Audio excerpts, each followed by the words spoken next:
बिस्मिल्लाहिर्रहमानिर्रहीम। Dear students of class matric, I hope कि आप तमाम खैरियत से होंगे, मज़े में होंगे। केमिस्ट्री क्लास मैट्रिक की आज हम स्टार्ट कर रहे हैं, फर्स्ट लेक्चर है। सबसे पहले चैप्टर्स को देख लेते हैं डियर स्टूडेंट्स। यहाँ पर हमारे पास जो है वो 8 चैप्टर्स हैं मैट्रिक में। First we have chemical equilibrium, second we have acid base and salt, third we have organic chemistry, fourth we have biochemistry, fifth we have environmental chemistry. अच्छा, इसमें 5 और 6 जो दोनों चैप्टर हैं इन्वायरमेंटल केमिस्ट्री में, लेकिन इसमें हम एक पार्ट जो है वो एटमॉस्फेयर का डिस्कस करेंगे और एक जो पार्ट है वो हमारा वाटर का है। 7th यूनिट हमारे पास है एनालिटिकल केमिस्ट्री और the last one we have industrial chemistry. ये उन चैप्टर की लिस्ट है जो कि हम इंशाल्लाह सेशन 2025-26 में हम कवर करेंगे। इसके अलावा हम आ जाते हैं अब मार्किंग स्कीम पर, और इसमें हमारे पास जो है वो मार्किंग स्कीम में हमारे पास 3 सेक्शंस हैं, और सेक्शन ए जो है वो हमारे पास यहाँ पर डियर स्टूडेंट्स एमसीक्यूज़ का है। ये सेक्शन ए कहलाता है, ठीक है। और इसमें हमारे पास 12 एमसीक्यूज़ मिलेंगे और हर एमसीक्यूज़ जो है वो 1 नंबर का है। सेक्शन शॉर्ट क्वेश्चंस आंसर का ये कहलाता है और ये सेक्शन बी कहलाता है, ठीक है। सेक्शन बी में हमारे पास जो है वो 12 क्वेश्चन हमें मिलेंगे, जिसमें से हमें 8 क्वेश्चन अटैम्प्ट करना है और हर क्वेश्चन जो है वो 3 मार्क्स का होगा। इसके बाद हम आ जाते हैं सेक्शन सी पर, और सेक्शन सी में हमारे पास जो है वो लॉन्ग क्वेश्चंस आंसर होते हैं, और इसमें हमारे पास जो है वो 6 क्वेश्चन हमें मिलेंगे, जिसमें से हमने 4 क्वेश्चन अटैम्प्ट करने हैं, ठीक है। ये हमारे पास मार्किंग स्कीम आ गई, 3 section, section A, section B और सेक्शन सी, ठीक है। और इसके अलावा जो है वो हमारे पास मैंने आप लोगों को चैप्टर की लिस्ट बता दी है, जो कि हम सेशन 2025-26 में हम इंशाल्लाह स्टडी करेंगे। अल्लाह का नाम लेते हैं। चैप्टर नंबर 1 से हम स्टार्ट करते हैं। चैप्टर नंबर 1 हमारे पास है केमिकल इक्विलिब्रियम। मज़े का चैप्टर है, आगे कुछ टेक्निकलिटीज़ भी आएंगी, न्यूमेरिकल्स भी हैं इसमें। बड़ा ही इंपॉर्टेंट चैप्टर है आप लोगों के लिए। तो केमिकल इक्विलिब्रियम को हम इंशाल्लाह डिस्कस करते हैं, और केमिकल इक्विलिब्रियम को डिस्कस करने से पहले आज कुछ बेसिक चीज़ों को हम इंशाल्लाह स्टडी करेंगे, और इसको हम देख लेते हैं। फर्स्ट चैप्टर हमारे पास है केमिकल इक्विलिब्रियम। केमिकल इक्विलिब्रियम को डियर स्टूडेंट समझने से पहले हमें कुछ टर्म्स को समझना पड़ेगा, और उसमें जो हमारे पास फर्स्ट टर्म है वो हमारे पास है केमिकल रिएक्शन। सबसे पहले हमें केमिकल रिएक्शन को समझना पड़ेगा कि केमिकल रिएक्शन हमारे पास क्या होता है, ठीक है। तो सबसे पहले हम केमिकल रिएक्शन पर आते हैं। 2 डेफिनेशन मैं आप लोगों को समझाने की कोशिश करूँगा। एक डेफिनेशन हमारे पास यहाँ पर आपको नज़र आ रही है, और यहाँ पर क्या कह रहा है कि a chemical reaction is a process that leads to a chemical transformation of one set of chemical substance to another. ऐसा प्रोसेस जिसमें हमारे पास एक सेट या जो केमिकल सब्सटेंसेस का एक सेट है उसकी ट्रांसफॉर्मेशन हो, मतलब वो चेंज हो जाए किसी और सब्सटेंस में। इस प्रोसेस को बेसिकली हम केमिकल रिएक्शन कहते हैं, या इसको हम ऐसे भी कह सकते हैं when chemical reaction occur the atoms are rearrange, ठीक है। एटम्स क्या हो जाते हैं, रीअरेंज हो जाते हैं, and the reaction is accompanied by energy change as new products are generated. और ऐसा करने से जो एनर्जी ऑक्युपाइंड होती है और जो न्यू प्रोडक्ट है वो जनरेट हो जाती है। बेसिकली आप इसको आसान अल्फाज में कह सकते हैं, ऐसा प्रोसेस जिसमें किसी सब्सटेंस के एटम्स को रीअरेंज कर कोई नया सब्सटेंस क्रिएट किया जाए, इस प्रोसेस को हम केमिकल रिएक्शन कहते हैं। इसके अलावा एक और डेफिनेशन आप यहाँ पर लिख सकते हैं, जो कि आप लोगों की बुक्स के अंदर भी मौजूद है। मैं यहाँ पर लिख रहा हूँ, आप लोग भी लिख लीजिएगा।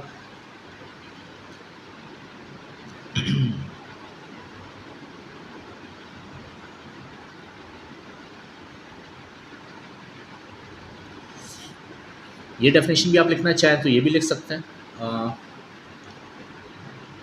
Chemical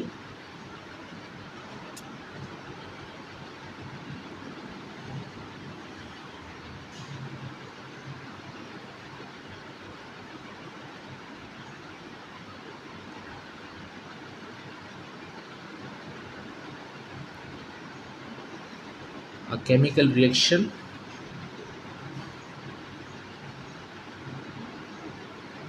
is a chemical change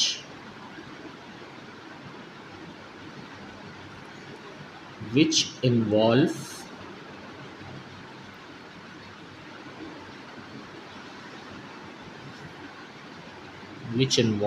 reactants and products,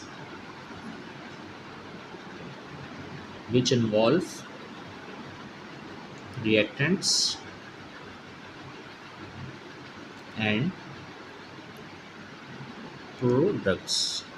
अब ये क्या होता है इसको हम डिस्कस कर लेते हैं। आप सिंपली ये डेफिनेशन भी यहाँ पर लिख सकते हैं, chemical reaction is a chemical change which involve reactant and products. ठीक है, दो डेफिनेशन यहाँ पर आ गई। या तो आप कह सकते हैं केमिकल रिएक्शन एक ऐसा प्रोसेस है जिसमें हम एटम्स की रीअरेंजमेंट करते हैं और ऐसा करने से हमारे पास न्यू सब्सटेंस क्रिएट हो जाए।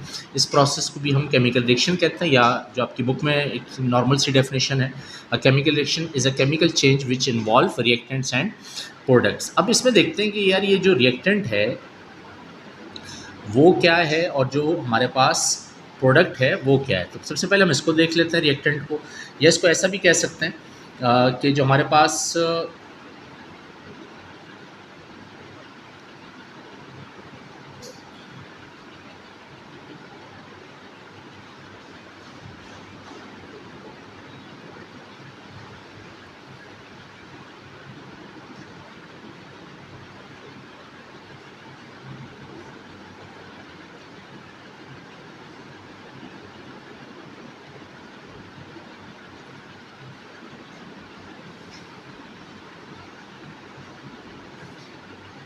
ठीक है, तो जो हमारे पास केमिकल रिएक्शन है वो बेस करता है दो चीज़ों पर, एक हमारे पास है रिएक्टेंट और एक हमारे पास है प्रोडक्ट। ठीक है,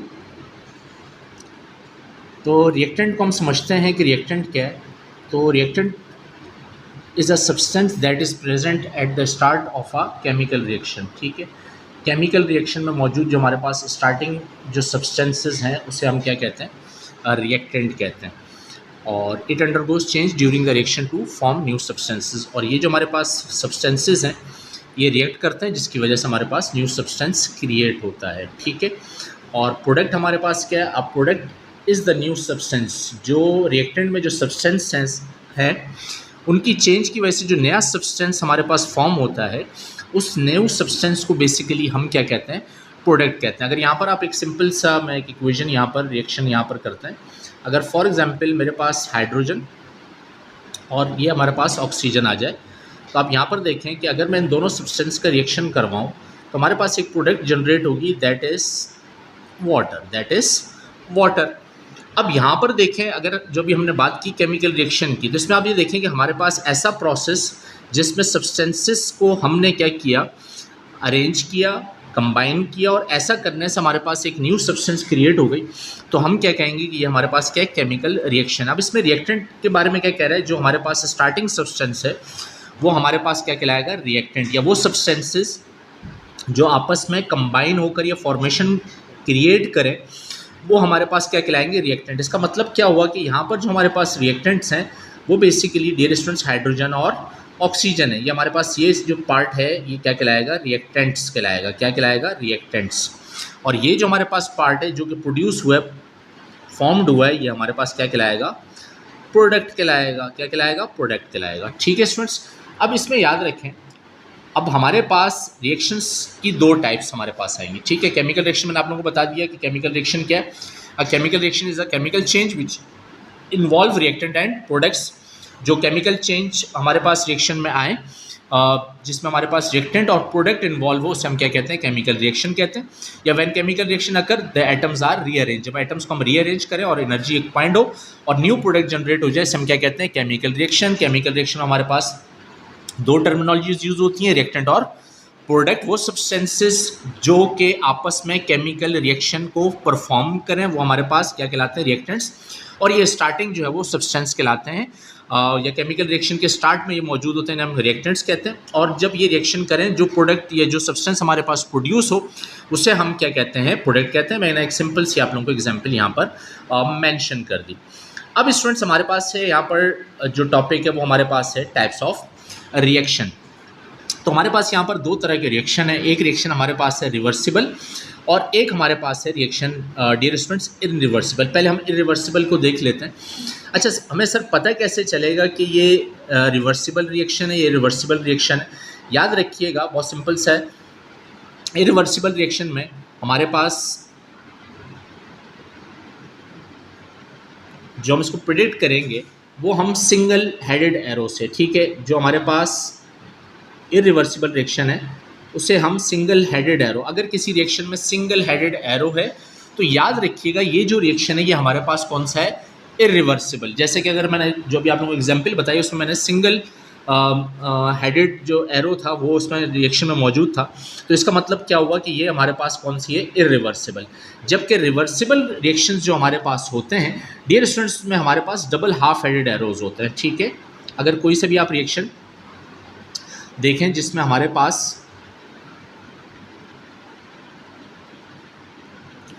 डबल हाफ एरो मौजूद हों तो हम क्या कहेंगे कि ये हमारे पास जो रिएक्शन है ये रिएक्शन कौन सा है, रिवर्सिबल है। इरिवर्सिबल में हमारे पास रिएक्शन, इसको पहचानने की, प्रेडिक्ट करने की सिंपल सी लॉजिक है। रिएक्शन में अगर आपको सिंगल हेडेड एरो नज़र आ जाए तो समझ जाइएगा ये हमारे पास क्या है, इरिवर्सिबल रिएक्शन है। और अगर आपके पास रिएक्शन में डबल हाफ हेडेड एरो नज़र आ जाए तो ये समझ जाइएगा ये हमारे पास कौन सा है, रिवर्सिबल रिएक्शन है, ठीक है। ये मैंने आपको प्रेडिक्शन बता दी। अब डेफिनेशन पर आते हैं। रिवर्सिबल रिएक्शन हमारे पास ऐसे रिएक्शन होते हैं, इनमें दो डायरेक्शंस हैं, मतलब ये फॉरवर्ड भी जाता है और बैकवर्ड भी। इसको हम आगे डिस्कस कर लेंगे कि फॉरवर्ड और बैकवर्ड क्यों जाता है जब हम इसको इक्विलिब्रियम के हमारे जो मेन टॉपिक उस पर आते हैं। This mean that product can react to form reactant, या आप इसको आसान कर सकते हैं कि ऐसा रिएक्शन जिसमें हम रिएक्टेंट से प्रोडक्ट क्रिएट करें और प्रोडक्ट से दोबारा रिएक्टेंट क्रिएट कर सकें, ऐसे रिएक्शंस को हम क्या कहते हैं, रिवर्सिबल रिएक्शन। इसकी सबसे बेस्ट एग्जांपल है वाटर की।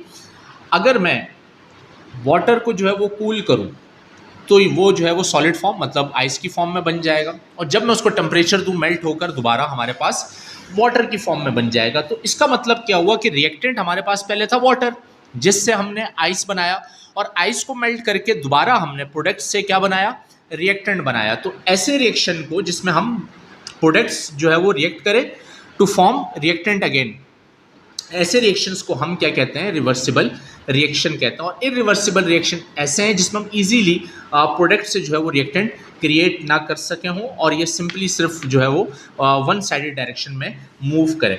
अब इसमें हमारे पास दो कंडीशंस आ सकती हैं, ऐसे रिएक्शंस जो फॉरवर्ड भी जाएं और बैकवर्ड भी जाएं। ऐसे रिएक्शंस को हम क्या कहते हैं, रिवर्सिबल रिएक्शन। या इसको आसान कर लें कि सर ऐसे रिएक्शन जिसमें हम रिएक्टेंट से प्रोडक्ट और प्रोडक्ट से दोबारा रिएक्टेंट सब्सटेंस फॉर्म कर सकें, ऐसे रिएक्शंस को हम क्या कहते हैं, रिवर्सिबल रिएक्शन कहते हैं। इसके लिए डियर स्टूडेंट्स एक एग्जांपल देख लेते हैं जो कि आपको उससे कॉन्सेप्ट और क्लियर हो जाएगा, ठीक है। हमारा जो इस चैप्टर में मेन जो टॉपिक भी है वो रिवर्सिबल रिएक्शन है, इसी की बेस पर पूरा चैप्टर जो है वो ऑर्गेनाइज हुआ हुआ है। एक एग्जांपल हम देखते हैं कि हम मैन्युफैक्चर करते हैं डियर स्टूडेंट्स अमोनिया को। तो यहाँ पर एक इक्वेशन देखें, इसमें थोड़ा सा कलर चेंज कर लेते हैं, ठीक है। हम अमोनिया को फॉर्म करते हैं और इसमें हम क्या करते हैं कि हम जो है वो एक मोल जो है वो हाइड्रोजन का लेते हैं। इसको थोड़ा सा और अच्छे फॉर्म में कर देते हैं। इसमें हम जो है वो एक मोल नाइट्रोजन का लेते हैं और जबकि हम इसमें 3 मोल्स जो है वो हाइड्रोजन के लेते हैं। तो ऐसा करने पर आप ये देखें कि हमारे पास अमोनियम गैस जो है वो क्रिएट हो जाएगी। अब इसमें बताने का मकसद क्या है कि आप ये देखें कि इसमें मैंने रिएक्टेंट सब्सटेंस लिए, ये हमारे पास क्या कहलाएंगे, रिएक्टेंट्स कहलाएंगे। ये हमारे पास क्या है, रिएक्टेंट्स हैं, और ये हमारे पास क्या है, प्रोडक्ट है, ठीक है। इसी तरह अगर आप देखें, अब यहाँ पर मैंने क्या किया, मैंने नाइट्रोजन का 1 मोल लिया, हाइड्रोजन के 2 मोल लिए, और हमें जो है वो 2 मोल जो है वो अमोनिया के प्रोड्यूस हुए प्रोडक्ट में आए।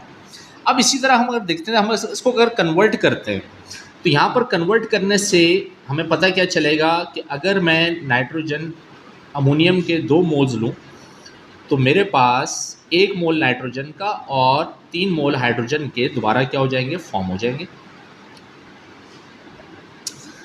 तो मेरे पास यहाँ पर देखें, अगर मैं इसको इस फॉर्म में लिखूँ तो आप ये देखें कि इसका मतलब क्या हुआ कि यहाँ पर रिएक्टेंट से हमने क्या बनाया, प्रोडक्ट बनाया, और यहाँ पर हमने प्रोडक्ट से रिएक्टेंट बनाया। प्रोडक्ट से क्या बनाया, रिएक्टेंट बनाया। तो आपके हिसाब से ये जो रिएक्शन है ये कौन सा है, रिवर्सिबल है या इरिवर्सिबल? आप कहेंगे सर ये रिवर्सिबल है, क्योंकि यहाँ पर रिएक्टेंट से हमने प्रोडक्ट बनाया और प्रोडक्ट से ही हमने दोबारा रिएक्टेंट बनाया। तो अब हम क्या करेंगे, हम इसको इरिवर्सिबल फॉर्म में लिखेंगे।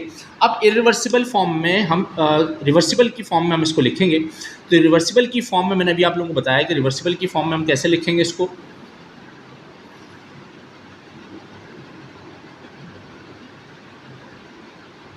रिवर्सिबल को हम डबल हाफ हेडेड एरो से शो करेंगे। अगर ये रिएक्शन, अगर अब आप देखें, अब अगर मैं इसको इस फॉर्म में लिखता हूँ,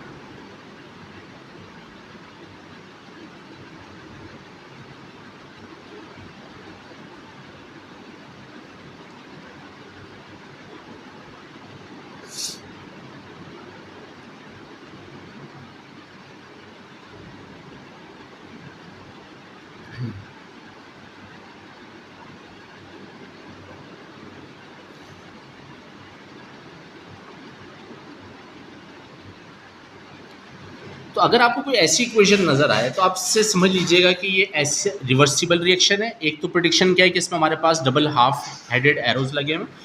इसका कॉन्सेप्ट क्या है कि ये रिएक्शन ऐसे रिएक्शंस हैं कि जिसमें हम रिएक्टेंट से प्रोडक्ट और प्रोडक्ट से दोबारा रिएक्टेंट सब्सटेंसेस को फॉर्म कर सकते हैं। और ये रिएक्शन मोस्टली हमारे पास इनकम्प्लीट है, क्योंकि कभी भी कंप्लीट होने की पोजीशन में होती ही नहीं, क्योंकि रिएक्टेंट से प्रोडक्ट और प्रोडक्ट से रिएक्टेंट फॉर्म करते हैं। तो ऐसे रिएक्शंस को डियर स्टूडेंट्स हम क्या कहते हैं, रिवर्सिबल रिएक्शन कहते हैं।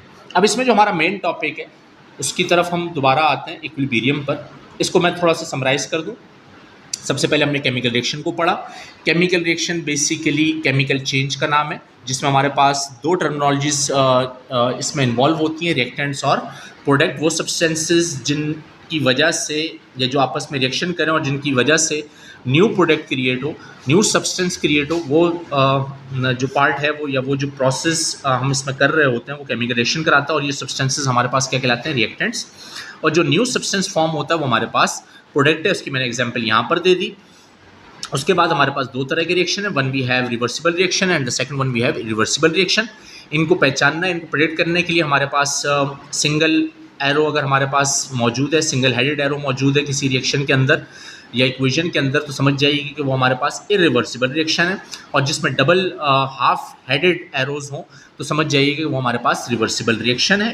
रिवर्सिबल रिएक्शन ऐसे रिएक्शंस को कहते हैं कि जिसमें हम प्रोडक्ट से दोबारा रिएक्टेंट सब्सटेंस क्रिएट कर सकें, फॉर्म कर सकें। ऐसे रिएक्शंस को हम क्या कहते हैं, रिवर्सिबल रिएक्शन। उसकी मैंने आपको एग्जांपल दी अमोनियम गैस की, कि हमने 1 मोल जो है वो नाइट्रोजन का लिया, जबकि जो है वो हमारे पास 3 मोल्स जो है वो 3 मोल्स हमने जो है वो हाइड्रोजन के लिए। और ऐसा करने से हमारे पास जो है वो अमोनियम के 2 मोल्स क्रिएट हुए। और सेकंड में मैंने अमोनियम से ही दोबारा 1 मोल जो है वो नाइट्रोजन का और 3 मोल जो है वो हाइड्रोजन के प्रोड्यूस किए। और ऐसा करने पर हमारे पास जो इक्वेशन बनी रिवर्सिबल रिएक्शन की, वो मैंने यहाँ पर मेंशन कर दी। अब हम आते हैं इक्विलिब्रियम पर, और इसको हम सिर्फ डेफिनेशन को थोड़ा सा समझकर इंशाल्लाह आज के लेक्चर को वाइंड अप करते हैं बेसिक टर्मिनोलॉजीज पर। इक्विलिब्रियम क्या है in chemistry? Equilibrium refers to a state in a reversible reaction where the rates of forward and reverse reactions are equal. इसका मतलब क्या हुआ स्टूडेंट्स? पहले मैंने आपको बताया, अच्छा इक्विलिब्रियम अप्लाई होता है, याद रखिएगा, सिर्फ रिवर्सिबल रिएक्शन पे। इरिवर्सिबल रिएक्शन पर इक्विलिब्रियम अप्लाई नहीं होता है, क्योंकि उसमें हमारे पास जो डायरेक्शन है वो वन साइडेड होती है, या तो फॉरवर्ड होती है या बैकवर्ड होती है। लेकिन रिवर्सिबल रिएक्शन में हमारे pass on the same time forward भी डायरेक्शन है और बैकवर्ड डायरेक्शन है। तो इससे पता ही चला कि जो इक्विलिब्रियम जो स्टेट है, जो हालत है, वो सिर्फ रिवर्सिबल रिएक्शन पर अप्लाई होगी। तो इसमें हमारे पास दो डायरेक्शन है। एक हमारे पास डायरेक्शन है फॉरवर्ड डायरेक्शन, जबकि दूसरी जो डायरेक्शन है वो हमारे पास है इसमें बैकवर्ड डायरेक्शन। अब इसको समझते हैं कि इसमें क्या कह रहा है कि रेट ऑफ, देखें किसी भी रिएक्शन को कंप्लीट होने में कुछ ना कुछ टाइम रिक्वायर्ड होता है। अगर मैं फॉर एग्जांपल यहाँ पर मैं बात करूँ हाइड्रोजन और ऑक्सीजन की, फॉर एग्जाम्पल समझने के लिए, तो डेफिनेटली इसको वाटर बनने में कुछ ना कुछ टाइम क्या होगा, रिक्वायर्ड होगा। केमिस्ट्री की टर्म में इस टाइम को हम क्या कहते हैं, रेट ऑफ रिएक्शन कहते हैं। वो टाइम जिसमें रिएक्टेंट से प्रोडक्ट क्रिएट हो, वो टाइम जिसमें रिएक्टेंट बन का आपस में कॉम्बिनेशन हो, रिएक्शन स्टार्ट हो और वो प्रोडक्ट बने, तो जाहिर सी बात है इस पूरे प्रोसेस को बनने में कुछ ना कुछ टाइम लगे, इससे हम क्या कहते हैं, रेट ऑफ रिएक्शन कहते हैं। तो यहाँ पर क्या कह रहा है, तो जाहिर सी बात है अब जो हमारे पास रिएक्शन है वो फॉरवर्ड भी जा रहा है और रिएक्शन हमारे पास बैकवर्ड भी जा रहा है।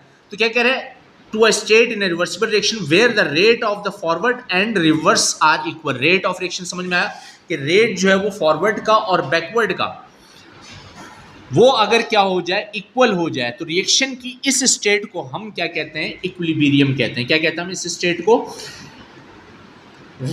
इक्विलिब्रियम स्टेट कहते हैं। ठीक है, chemistry refer to a state in a reversible reaction where the rate of forward and reverse reactions are equal, the result is no net change in the concentration of reactant and product over time. देखिए याद रखिएगा, जब हम reaction को start करते हैं तो जो रेट ऑफ रिएक्शन है उससे प्रोडक्ट को हम मेजर करेंगे कि मतलब ये टाइम लगा जिससे प्रोडक्ट बनी। अब इसमें एक टर्म होती है कंसंट्रेशन। जाहिर सी बात है स्टार्टिंग में जो हमारे पास रिएक्टेंट है उसकी कंसंट्रेशन ज़्यादा होगी क्योंकि रिएक्शन अभी प्रोड्यूस नहीं है और प्रोडक्ट में भी सिमिलरिटी, लेकिन वक्त के साथ साथ कंसंट्रेशन में चेंज आएगा तो उसका मतलब रेट ऑफ रिएक्शन में भी चेंज आएगा, फिर वो कन्वर्ट होंगे प्रोडक्ट में तो प्रोडक्ट की कंसंट्रेशन में चेंज आएगा, और एक टाइम ऐसा आएगा कि जिसमें जो हमारे पास कंसंट्रेशन है वो ऑलमोस्ट इक्वल होगी रिएक्टेंट की भी और प्रोडक्ट की। और इस टाइम पर जैसे जब कंसंट्रेशन सेम होगी तो रेट ऑफ फॉरवर्ड और रेट ऑफ बैकवर्ड भी क्या हो जाएगा, सिमिलर हो जाएगा। इस स्टेट को बेसिकली हम क्या कहते हैं, इक्विलिब्रियम कहते हैं। और इसमें बेसिक जो लॉजिक हमारे पास अप्लाई हो रही होती है उसमें एक सिंपल सी इक्वेशन है। इस इक्वेशन को देख लें आप लोग। इस इक्वेशन को हम क्या कहते हैं कि रेट ऑफ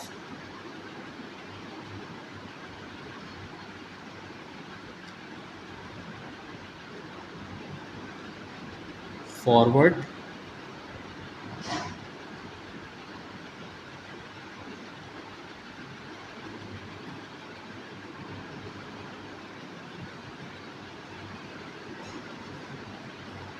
रिएक्शन, इसको बल्कि मैं इस तरह कर देता हूँ, rate of forward reaction is equal to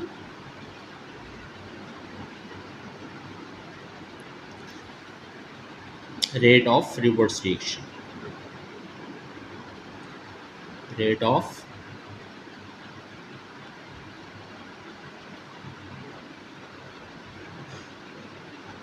reverse reaction। ठीक है, रेट ऑफ फॉरवर्ड बराबर हो जाए किसको, बराबर हो जाए रेट ऑफ रिवर्स रिएक्शन के, तो इस स्टेट को हम क्या कहते हैं, इक्विलिब्रियम कहते हैं। ठीक है डियर स्टूडेंट्स, आज के इस लेक्चर को यहीं तक रखते हैं। बेसिक जो टर्मिनोलॉजीज़ हैं आहिस्ता आहिस्ता हम टॉपिक की तरफ आ रहे हैं, जो हमारे मेन टॉपिक्स हैं। आई होप कि आपको ये लेक्चर समझ में आया होगा। इसको ज़रा एक दफ़ा देख लीजिएगा डिटेल में, जो चीज़ें मैंने आप लोगों को समझाई हैं बेसिक, आई होप आपको समझ में आई होंगी। इंशाल्लाह नेक्स्ट लेक्चर में मुलाकात होती है। अपना ख्याल रखिएगा। अल्लाह हाफ़िज़।